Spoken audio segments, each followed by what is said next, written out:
तो मित्रों, आज चर्चा करेंगे कि मूर्ति पूजकों से जो घृणा है, मूर्ति पूजकों से जो घृणा है वह कौन सिखाता है, कहाँ से सिखाता है, किस प्रकार से सिखाता है। और वैसे बहुत सारे जिहाद ने, आतंकवादी ने है इस देश में, और सबके पुख्ता प्रमाण है। सोशल मीडिया, यूट्यूब चैनल में भी जो मेरे जैसे सच्चे राष्ट्रवादी, सच्चे सनातनी हिंदू को नफरती चिंटू कह करके बुलाते हैं, और भी नफरती चिंटू होंगे, क्योंकि मैं अकेला नहीं हूँ। मेरे जैसे सैकड़ों नहीं हजारों लोग हैं जो सोशल मीडिया में एक्टिव है, और वैसे तो लाखों और करोड़ों है जो काम कर रहे हैं राष्ट्र हित में, धर्म हित में।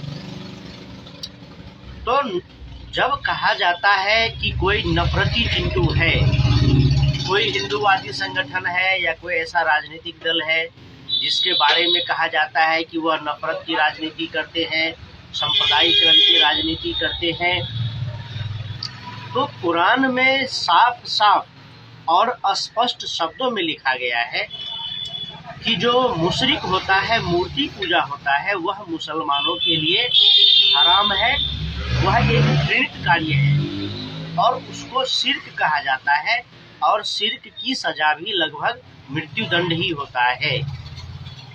तो जब नफरती चिंटू कहा जाता है तो नफरती चिंटू है कौन? एक आसमानी किताब या वह लोग जो सोशल मीडिया में तथ्यों के साथ,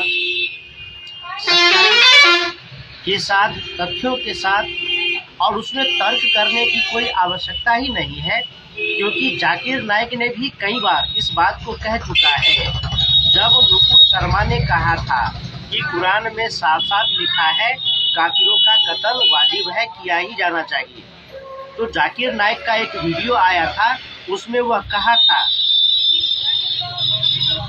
कि क्या सूरा तौबा होता है, आयत नंबर होता है, उसमें लिखा है कि जब रमजान का महीना बीत जाता है तो घात लगा करके काफिरों का कत्ल करो।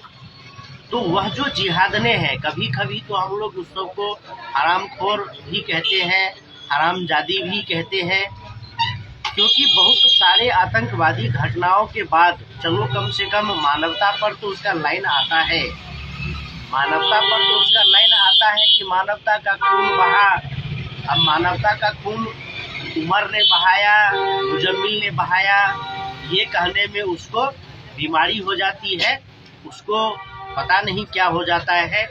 लेकिन कोई हिंदू आ जाए तो फिर वह नंगा नाच करने लगती है, हालांकि वह बुर्का नहीं पहनती। तो जो नफरत है, मुशरिकों से जो नफरत है, मूर्ति पूजकों से जो घृणा है, वह कुरान में लिखा हुआ है, वह नबी का कहना है, मोहम्मद का कहना है, अल्लाह का कहना है। अगर कोई भी मुसलमान मूर्ति की पूजा करता है तो वह शिर्क करता है, गुनाह करता है, और उसकी भी सजा मौत है। तो हमारे देश में जितने भी मंदिर तोड़े गए, जितनी भी मूर्तियां तोड़ी गई, उस सब के पीछे यही कारण था कि मूर्ति पूजा इस धरती पर होना ही नहीं चाहिए। और बाकी जो यानी कि हिंदुओं का कत्ल होता है, यहूदियों का कत्ल होता है, ईसाइयों का कत्ल होता है, तो वह सब काफिरों का कत्ल होता है। और जो जिहाद होता है, तो जिहाद होता है इस्लामी हुकूमत को स्थापित करने के लिए जो लड़ाई लड़ी जाती है, उसको कहा जाता है जिहाद। और जिहाद तब होता है जब दारुल हर्ब की स्थिति होती है। तो मैं तो पहले बताया था कि जहाँ मुसलमानों की जनसंख्या कम होती है वहाँ पर दारुल अमन होता है। मुसलमान जब कुछ करने की स्थिति में आ जाते हैं, इतनी जनसंख्या हो जाती है कि अब कुछ करने की स्थिति में है कि किसी से लड़ भी सकते हैं, तो फिर वहाँ कहते हैं दारुल हर्ब, और वहाँ पर जिहाद होता है, यानी कि समय समय पर दंगे फसाद होते रहते हैं। और उसके बाद होता है दारुल इस्लाम, यानी कि अब जहाँ पर केवल मुसलमानों की ही चलती है, मुसलमानों की पूरी ताकत है, मुसलमानों का ही सत्ता है, सब कुछ मुसलमानों का ही चलता है, वहाँ हो जाता है दारुल इस्लाम। तो दारुल अमन, दारुल हर्ब, दारुल इस्लाम। तो भारत अभी दारुल हर्ब की स्थिति में है, इसीलिए स्थिति में है, यानी कि अब मुसलमान इतनी संख्या में है कि वह अपने शक्ति का परीक्षण प्रदर्शन कर सकते हैं। तो समय समय पर दंगे फसाद होते रहते हैं।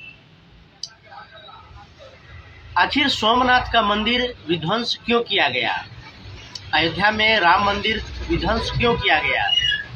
मथुरा में श्री कृष्ण जन्मभूमि का मंदिर क्यों विध्वंस किया गया?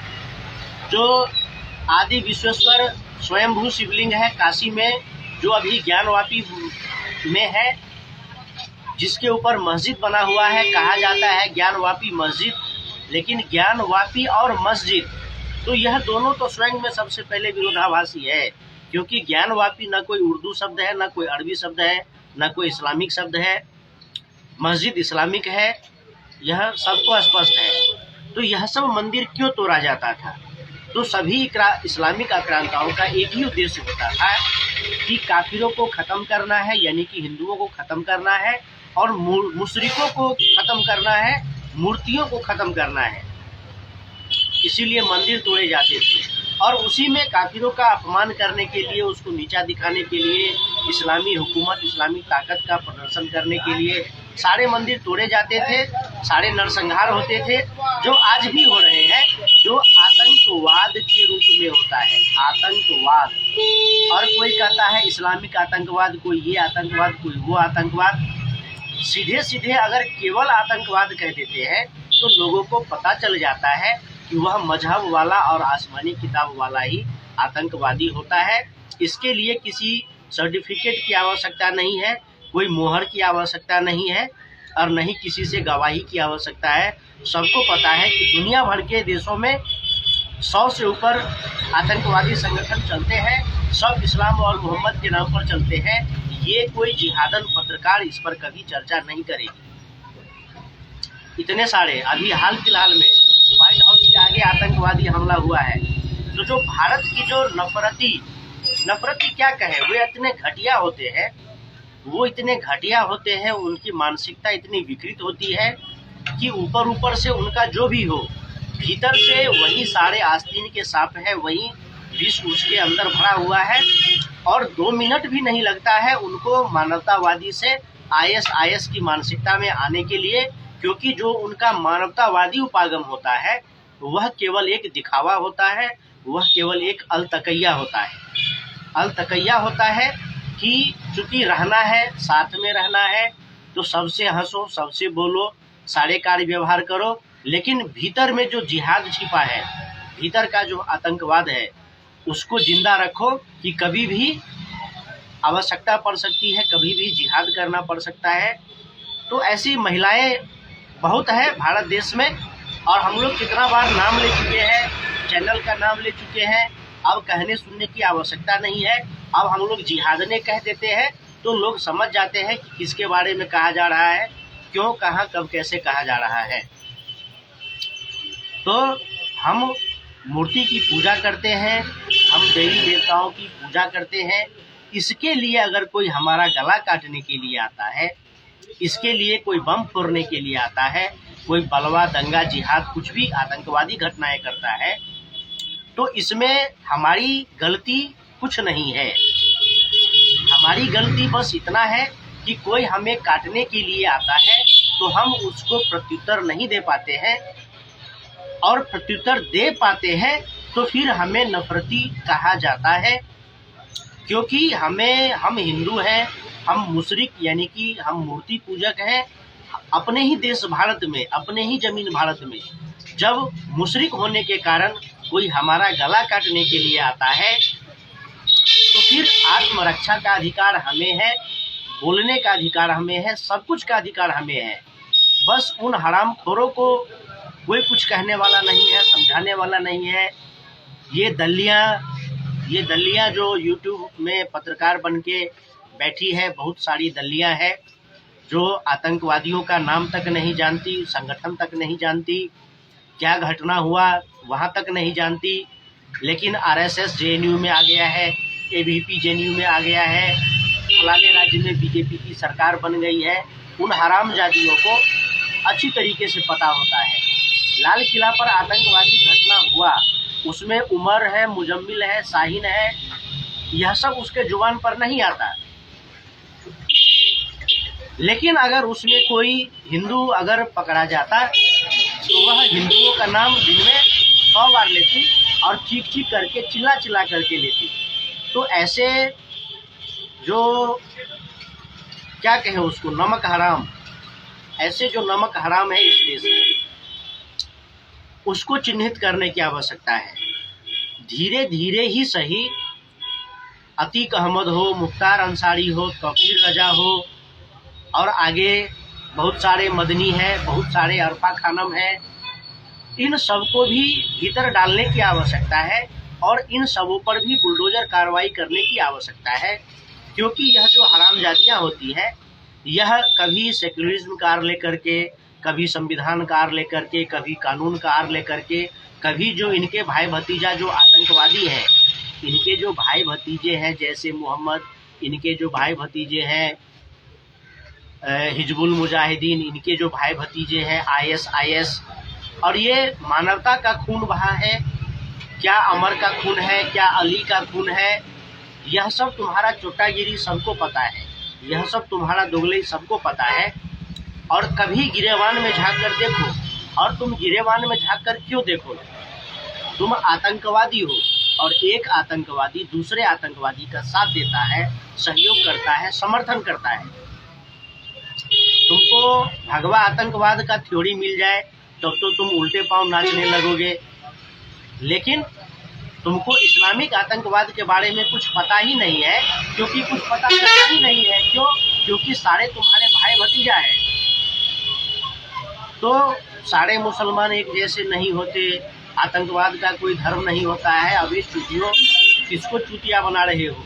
सबको पता है कि आतंकवाद का मजहब होता है, सब मुसलमान होता है, और सारे मुसलमान एक जैसे नहीं होते। सारे मुसलमान एक जैसे नहीं होते तो क्यों नहीं आतंकवादियों का विरोध करता है? नबी की शान में गुस्ताखी की एक ही सजा सर्तन से जुदा, जाओ हाफिज सईद का गला काटो। ये इतने, जैश-ए-मोहम्मद क्या है? जैश-ए-मोहम्मद आतंकवादी संगठन है, मोहम्मद के नाम पर बना हुआ है। तो उन आतंकवादियों का गला काटो। यह गला कौन काटेगा? मुसलमान ही काटेगा। कि मोहम्मद का नाम बदनाम हो रहा है, तुम्हारे नबी का नाम कोई बदनाम कर रहा है, आतंकवादी संगठन चला रहा है। और अगर ऐसा नहीं है तो फिर सारे वही है, सारे के सारे आतंकवादी है। बस सबकी जिम्मेदारी है, कोई डॉक्टर है, कोई इंजीनियर है, समय आएगा तो उसको फटना ही है और बहुत सारे कातिलों को ले जाना है। एक उम्र फट गया और 8-10 कातिलों को मार दिया, हो गया, उसको जन्नत मिल गया, उसको अब 72 हूर मिलेगा, शराब की नदियाँ, दूध की नदियाँ मिलेगी, उसका काम हो गया। तो अभी चर्चा हो रहा था, चर्चाएं होती ही रहती है। हमारे इतने महत्वपूर्ण ज्योतिर्लिंग को गंदा करके रखा है, अतिक्रमण करके रखा है, काशी में, मथुरा में, बहुत सारी जगहों पर।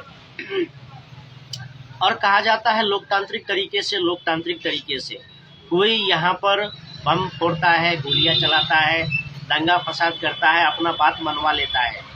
और किसी के पास तो सारे सबूत है, सारा इतिहास भूगोल नागरिक है, फिर भी उसकी बातें नहीं मानी जाती है इस देश में। तो सभी हिंदुओं को संगठित होने की आवश्यकता है, एकजुट होने की आवश्यकता है। और जो यहाँ पर यह कांड करते हैं कि काफिरों का कत्ल करो, मुशरिकों का कत्ल करो, जो आसमानी किताब पढ़ाया जाता है, उन सभी जगह को चिन्हित करके बुलडोज करने की आवश्यकता है। इसमें कहीं कोई इस तरह की बातें नहीं है।